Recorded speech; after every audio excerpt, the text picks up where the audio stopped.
Hello. Hello, Internet. Good morning. We are just waiting for Instagram as per usual. But hi, everybody out there on LinkedIn or X/Twitter or Facebook or YouTube. I know, Mo, you hooked up some channels, so hello to those channels as well. Mm-hmm. And as soon as we get Instagram cooperating, oh, here it is, cooperating. So good morning, everybody, and welcome to Season 6, Episode 11. This is actually our season finale this time, and we're going to bring everything we've talked about fear full circle, and today talk specifically about courage and fearlessness. And the topic is how to build courage and navigate uncertainty. And as you do those things, fearlessness gets built as a byproduct. There's a couple types of fearlessness. We'll get into that in a minute. But before that, good morning, Mo. How are you? I'm doing well. How about you, Brian?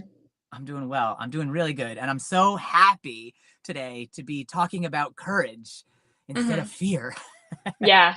Yeah. Well, when Brian and I originally decided to do a whole season on fear, we're like, oh, we'll like unpack all the core fears. So fear of failure, fear of judgment, fear of, abandonment, all sorts of things. And then as we got through, we were like, ooh, this is kind of heavy. Yeah.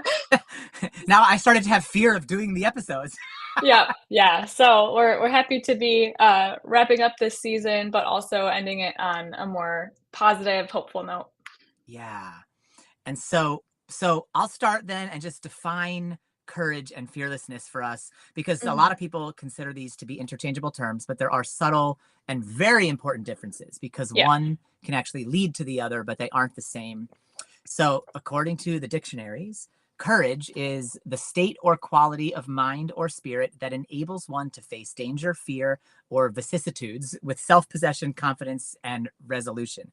Vicissitudes just means curveballs, it means unforeseen changes. So, Okay. courage is the ability to face up to the fear when you're being thrown unforeseen changes and show up with confidence anyway.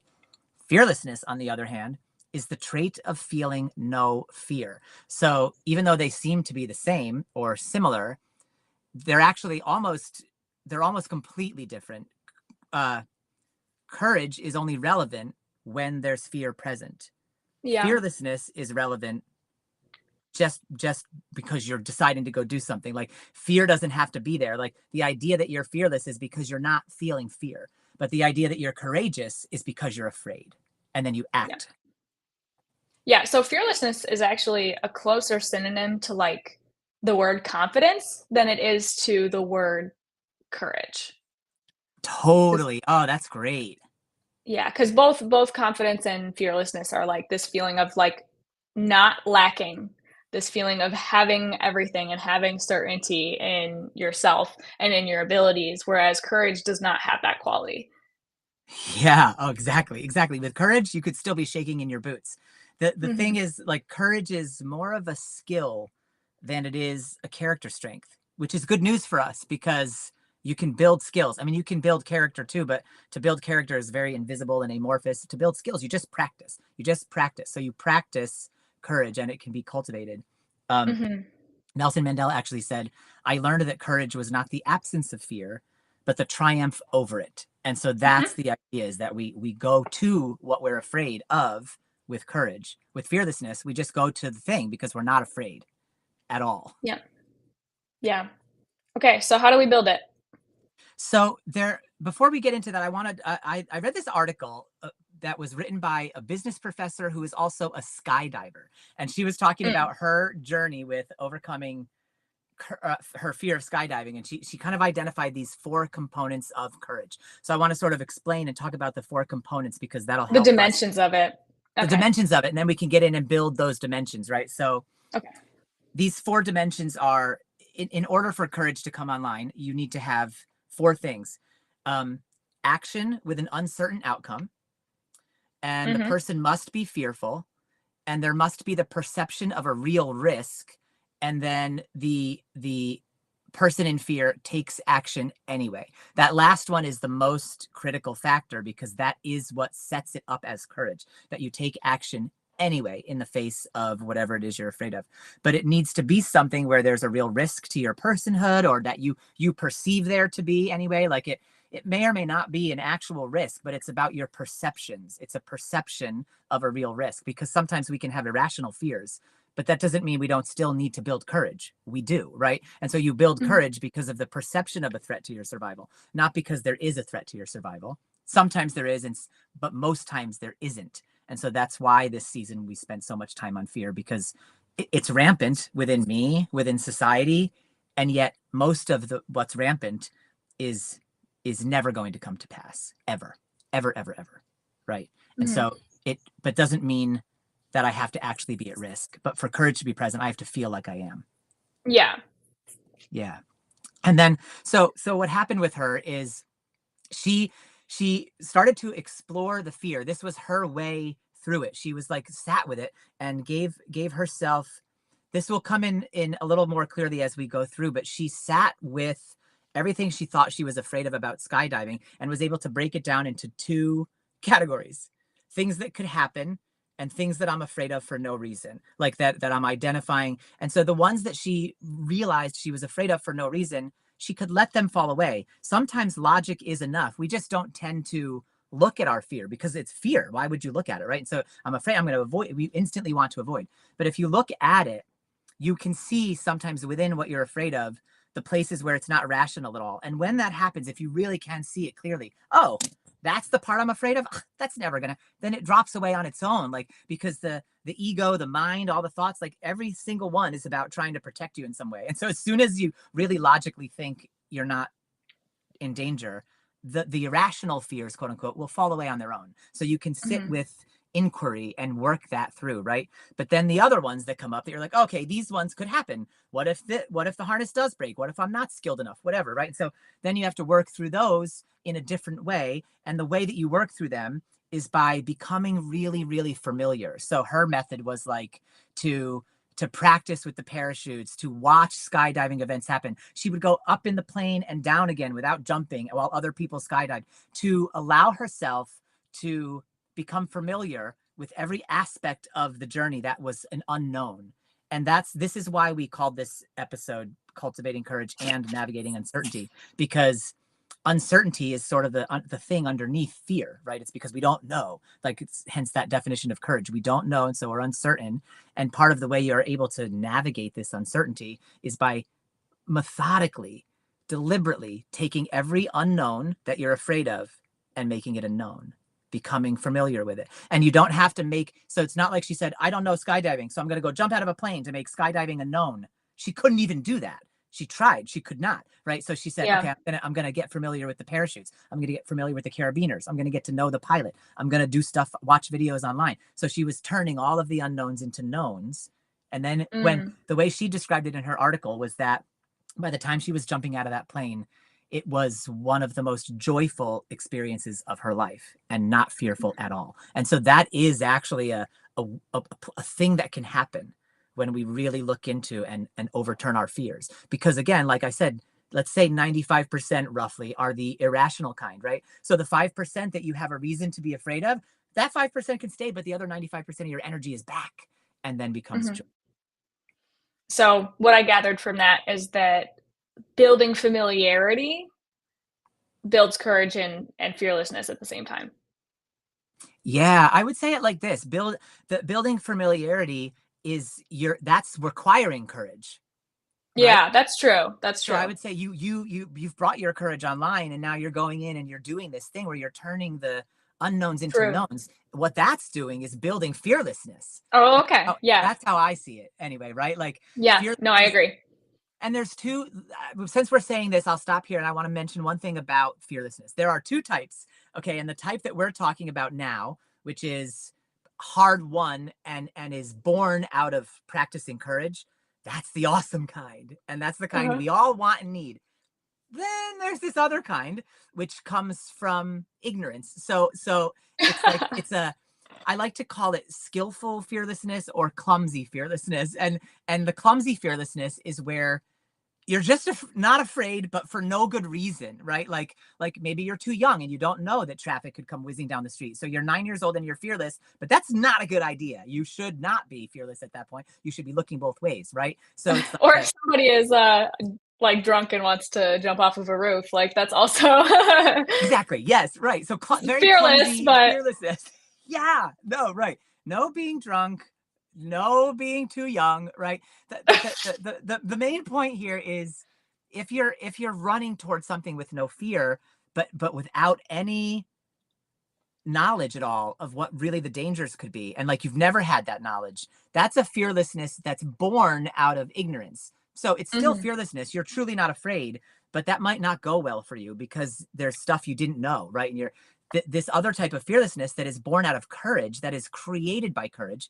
It's more long lasting because Mhm. once you do know everything about that situation, you remain fearless. Whereas in the first one, if you were fearless about crossing the street and then somebody told you about Mack trucks and cars and people who look at their phone instead of drive, you might have all kinds of fear about crossing the street now. So that's not fearlessness that's true to you. It's fearlessness that's born of ignorance. This one, on the other hand, you remain fearless forever once you've gone through courage to get there. Yeah. So that's the difference. So we want skillful fearlessness, everybody. That's what we're Yes. okay. Absolutely. And in terms of how to build it, and Brian has already kind of explained an example of this, but many of you have probably heard of the concept of like your comfort zone. Mhm. And this is like one of my favorite concepts ever. And I actually have several friends who have tattoos of like a comfort zone on their body because it's such a like Where? empowering concept. Stop, right? What zone of their body have they Oh put my the God, comfort stop, zone? stop All right. it. Right. Carry on.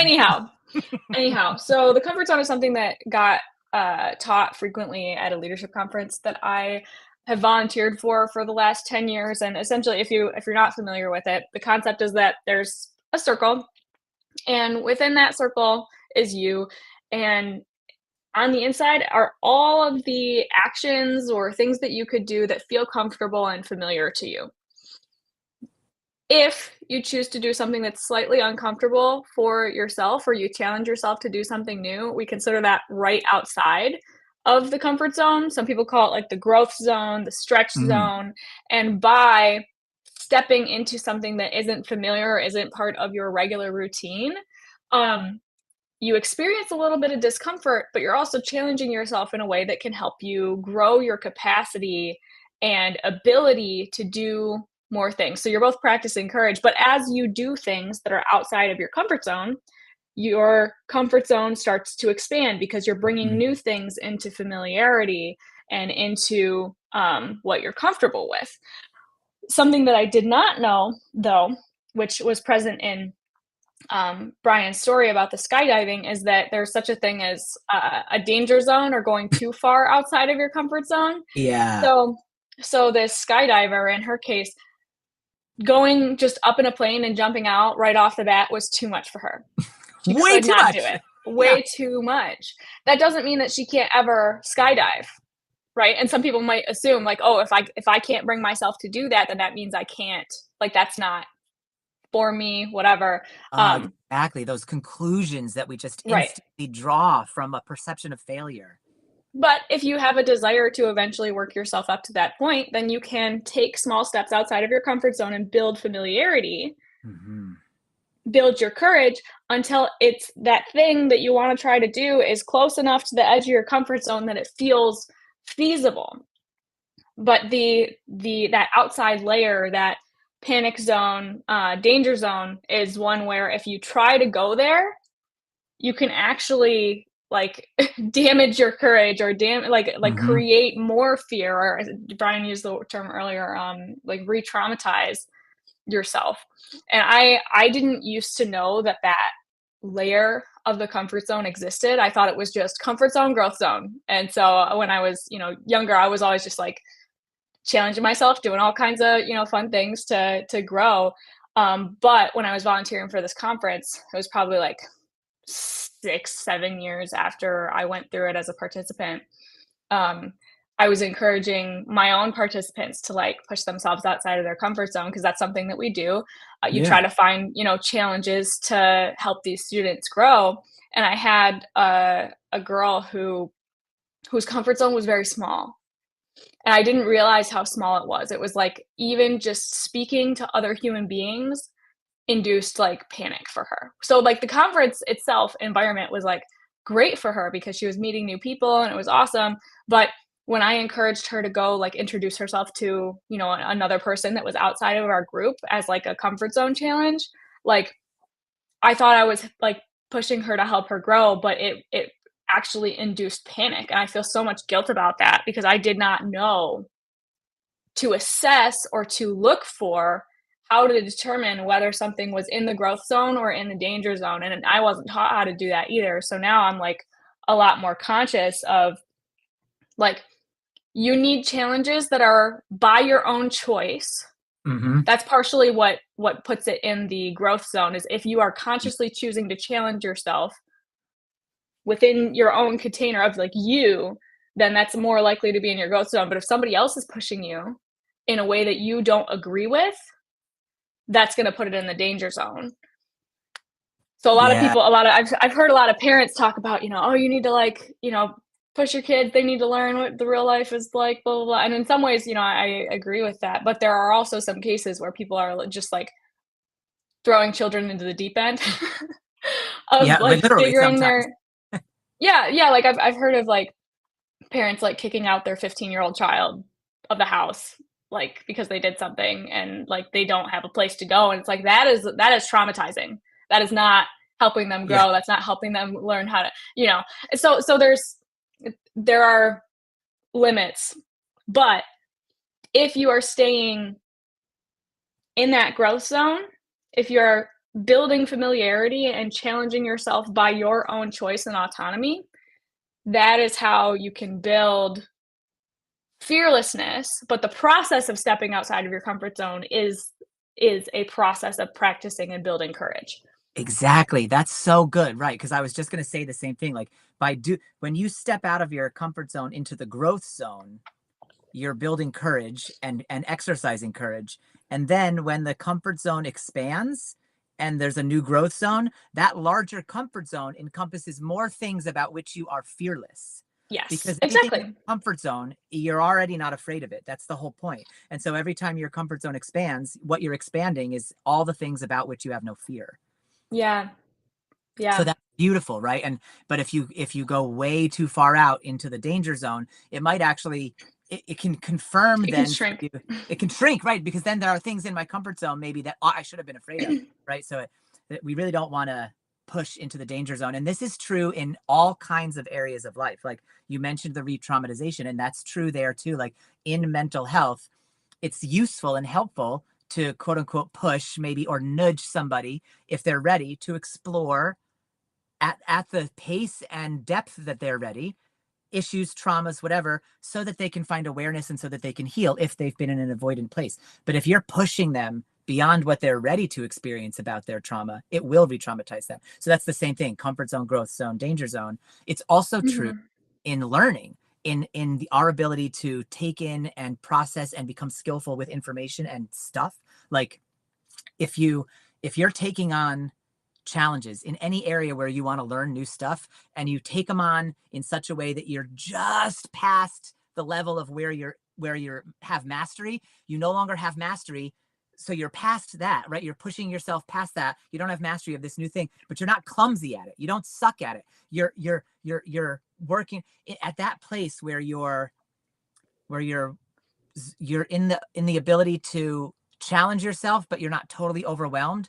You learn like gangbusters. But if you really try to push Yeah. yourself to do something and to try to learn a whole thing and you go way beyond that, it takes your brain longer to process and learn the information. The synapses get overwhelmed. So this thing about courage, growth, fearlessness, like it's true in every arena. Which just goes back to the thing we always mention in every episode about self-gentleness and self-kindness and really being aware of where we're at, because we do want to push, right? We do want to grow, but we don't want to push Yeah, because we want to grow. exactly.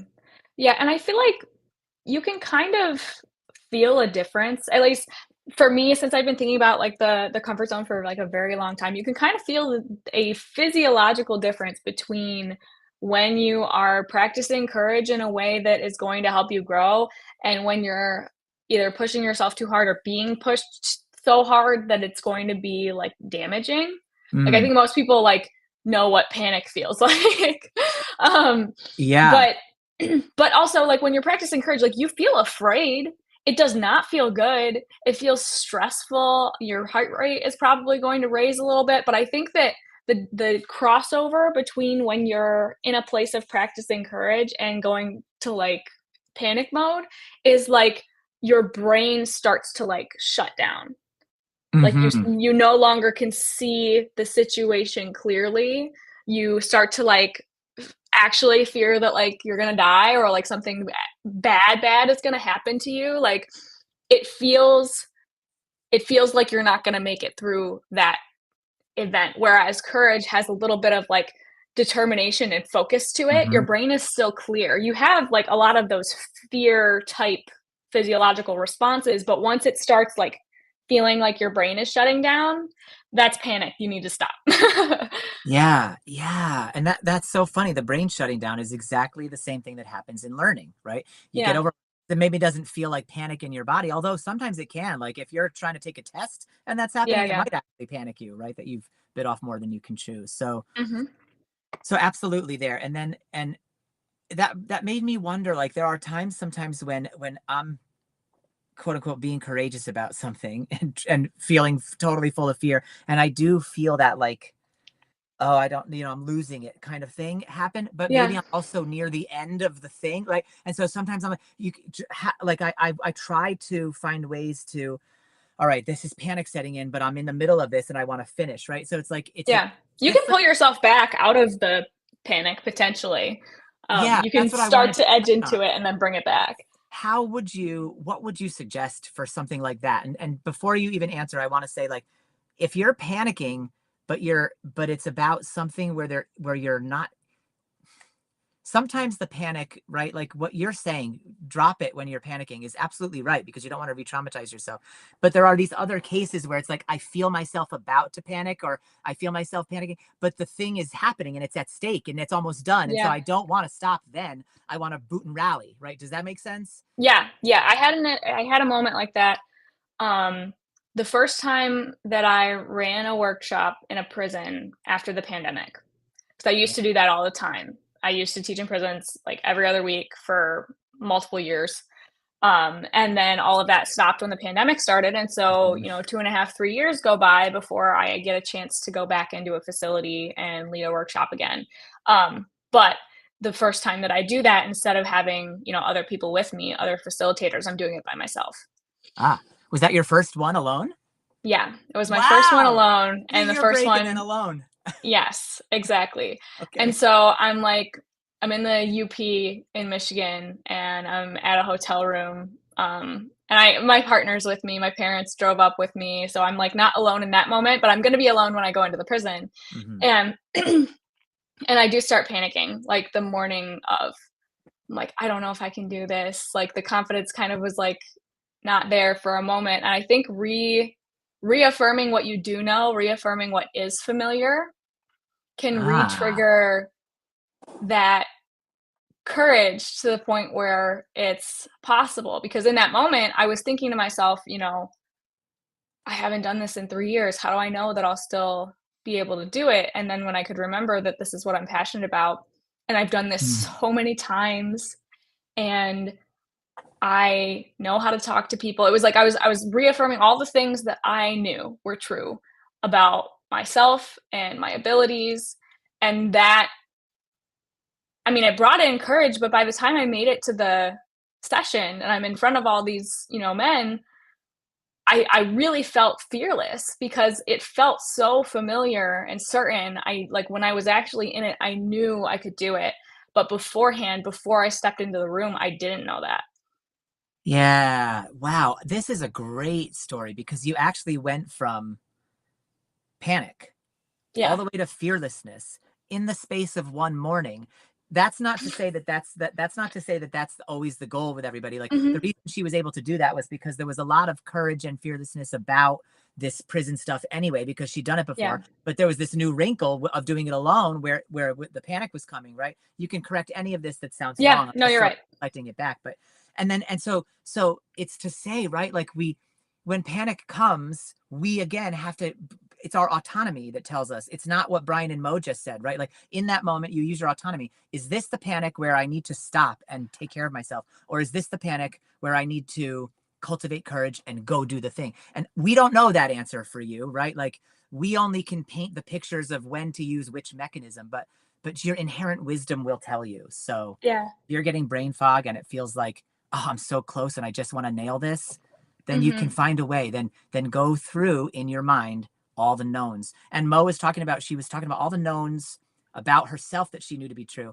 But from your story, it also sounded like, whether you realized it or not, you were also telling yourself the knowns about the situation too. Like, I've been in this prison before. You know what I mean? Like, Yeah. so it's not, That was a conscious choice. yeah. So all those, everything that you're familiar about in a situation can help you move the needle from panic to fearlessness. Yeah. And I think that that is a skill to be built.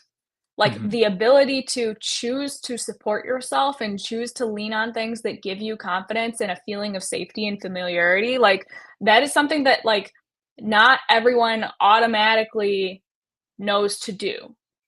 Yeah. Because I think there are, you know, plenty of people, if I hadn't consciously been working on that skill, working on a practice of, like, self-compassion and belief in myself, I practice believing in myself regularly, I don't know that I would have been able to take myself from that place to the courage. I could have folded there. I could have decided to not show up, but I the other thing I was connecting to in that moment is how important it is to me personally to be showing up for other people. Mm-hmm. And that was also, you know, lighting a fire for me is like, I am not going to let all these people who are, you know, participating in this workshop with me not get to have that experience just because I'm afraid. Yeah. So that's awesome too, because what you're talking about there is grounding yourself down into your values, into your big reason why. And Yeah. in fact, in the exercise I wanted to present about how to cultivate courage, that's the second step. The first step is acknowledge that you're afraid, which you did. The panic did that for you. You can't ignore it when you're panicking, right? So I'm afraid. Well, okay, I can't not admit it. I'm sweating through my clothes, right? Yeah, Whatever. yeah, So yeah. it's acknowledged. And then Yeah. the step two is to be clear on why is it important for me to do this thing that I'm afraid of? What's the big deal? Why Mhm. don't I just not? If I'm afraid, why don't I just not? But if you know Yeah. your why, then that's why not. Your Mhm. reason is why not, right? So if you can get really clear on what is the value underneath the thing. So to be really clear, values and goals aren't the same. And Morgan's goal was to show up and lead the workshop at the prison, but her value is to be there for other people and to like share information or whatever the Mhm. reason why she wants to give the workshop, right? And so if you can disengage from your goal sometimes, like, oh, my goal is to skydive, okay, but my value is to keep pushing myself to explore and try new things. And so that's Yeah. why it's important for her to go and skydive, right? And so then that becomes the driving factor, this reason of importance, not the thing itself, not I want to be a skydiver, because if you're too afraid, that's just never going to give. But if you want to Yeah. keep exploring new things and that's your value is intrinsic, and it'll always be there for your whole life. And so it's just a matter of how much Yeah. energy you give to the pursuit of them. Mhm. The thing that is coming to mind as you're saying that is sometimes people get down on themselves for not being able to, like, motivate themselves to step outside of their comfort zone for some reason, Mm-hmm. and what gets overlooked sometimes is sometimes the reason that we struggle to push ourselves or to step outside of our comfort zones is because the reason that we have for doing it is not compelling enough to us. Yeah. It's not so aligned with our values that it makes it worth it to our Mm-hmm. subconscious to really want to do it. Go through the trouble, yeah, of Yeah, all yeah, here. sometimes the trouble and the fear outweighs the desire and the reason why, and if it does, then maybe it's just not for you, and that's why Yeah. I mean, w and we have limited time to dedicate ourselves to things that matter to us, and so if like, we get to be selective about what matters and what is important, and then only for those things, likely, will you be able to rally all of your courage and get outside of your comfort zone and overcome fear because it matters to you. Yeah, that's so important, right? Don't go to the trouble of facing all of your fears if it's just for the sake of other people. Because then the fears don't matter. They're not actually impinging on your life if you weren't going to bother with them anyway. So if you're afraid of something and you really, really, really, really want it, do all this, practice courage, cultivate fearlessness, because I'm sure there are things in your life that you're trepidatious about that you really, really want. But then keep that separate from all the things that make you nervous that other people want, because those you can spend the Yeah. bare minimum amount of time on, just enough to get the report done or keep somebody off your back or make the money, right? Just do what needs to be done in those areas and then spend your time in a values-driven direction. Mm. Yeah, nobody could push me hard enough for me to jump out of a plane. I don't want to rally my courage for Unless that. you're talking about a literal push. Yeah. Oh my gosh. Ugh. Well, everybody, it has been a pleasure talking Mhm. about fear this season, and even more of a pleasure talking about courage and hope in the middle here. So, Yeah. yeah, Mo, thank you so much for exploring courage and hope and fear with me for the last Yeah. 11 weeks. Thanks, Brian. So, we are going to be off for the next 2 weeks, and we will be Mhm. back 2 weeks after that at the same time, Thursday at 9 a.m. Eastern. Until then, be hot, be messy, and be blessed. Much love, everybody. Bye.